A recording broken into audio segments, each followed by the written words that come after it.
Menyo hebah haruna ijab haruna kabul. Yang kerja kena ya bisa hebah kana ana ijab ana kabul. Wadai gugat le waris ana salah waris.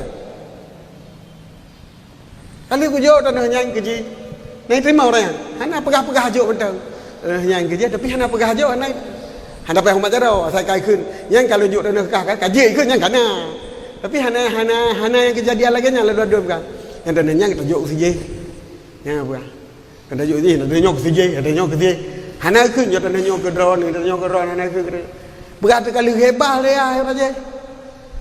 Hana hebah pegah-pegah hebah betul. Ya kun hebah nyok ke sije. Kalau terima itu. Yang kahebah kun. Yang hebah benar kabul. Ya hana ke syarat kabul yang berpindah milik hana ke syarat kabul sedekah. Ada hebah, sedekah, diafah. Nyo lebih beda.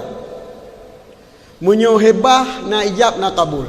Munyo sedekah jauh mentang hana lepas terpusah.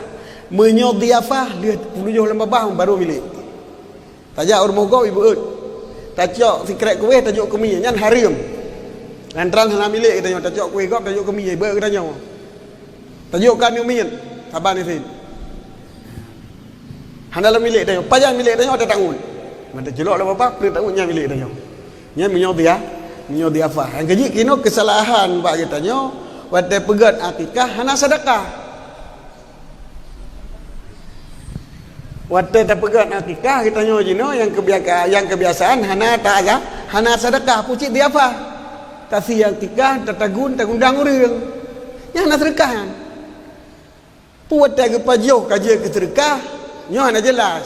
Yang namunnya keun diafah yang golom na sedekah sedangkan akikah ke yu musyrikah mempusah ke mau akikah hanu je ke nantai long kadang atrai ke pajunya kata kira sedekah tetapi menyona tacok sabah balang tak ajo ke rumah urang gasin di samping rumah karena sedekah ya lain lagi ada pajuh ke rot itu pajuh ke gau jadi walaupun hana tak ucapkan sudah angkat gimana yo tak angkat rumah kau walaupun hana tak ucapkan yang kau kenjo yang kau ken sedekah hana payah ucap ya kum diafah adalah qidam takdim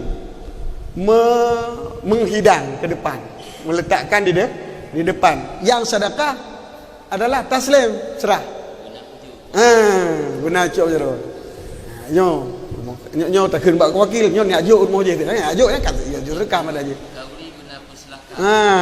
jadi yang kerja kena sedekah itu walaupun ada kita yang undang urang rumot benar saborantang dua borantang yang tajuk ke urang gasin supaya sah walaupun yang terlebih afdal mandum tajuk beda jauh mau tanya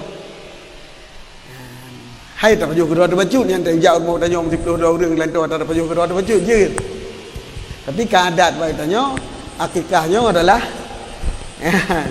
dia apa mamnya tajuk pesantren wakilah ke tak wakil bauri pesantren yang ni sia ni tagun ni sedekah ke urang dah urang daya yang kana sedekah mandum sedekah kan bukuh untuk apa-apa peluk apa ke kan yang ke sedekah diafah hebah lah lain